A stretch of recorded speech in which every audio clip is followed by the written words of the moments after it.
بل ځای کې وایي چې زما د مینې انتها به څه وي زما د مینې انتها به څه وي زما په وینه خپل لاسونه سره کا او ستا د سینګار خبره ګرانه نه ده رګ مې غوڅ کړی ته خالونه سره کا فضل کریم صاحب بیا وایي چې بادشاه خاني مې سبلا خو نه ده پښتو راواخله پې خیالونه سره کا او موږ الطاف جي ته دا ډالۍ دی وایي چې موږ بندیوان یو په خپل کلي وطن موږ بندیوان یو په خپل کلي وطن هغه راتاو دې ټول جالونه سره کا او یاره منم چې زورور دی بهر د کورونا مطابق دی وایي چې یاره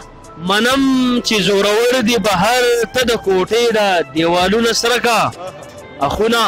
ونې خو بلها ښکارېږي ورته ځوړن هغه ټالونه سره کا